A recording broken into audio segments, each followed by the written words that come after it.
Studies that have been done show that it does improve snoring in about 50% of patients, and in certain patients as well, it does improve the OSA, right? But it's not suggested as an isolated treatment. It should be in conjunction again with other types of OSA treatment as well. Yes, unfortunately, to achieve the benefits of CPAP, you have to use it every day.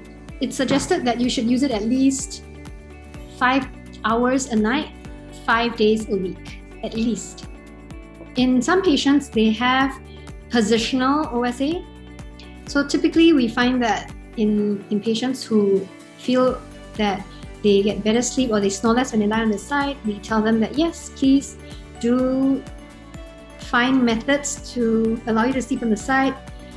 In the past, people used to do things like sew tennis balls into their t-shirt, but you can imagine it's not the most comfortable.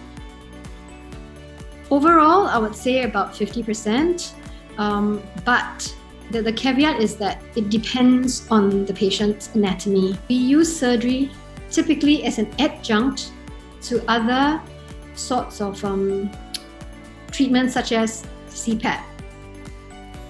For example, if you don't go for surgery and you don't lose weight. So we can only expect the problem to become worse as you age. There are many patients who have been on it for more than a decade and they're very happy because they sleep well, their spouse sleeps well, and everybody lives happily ever after.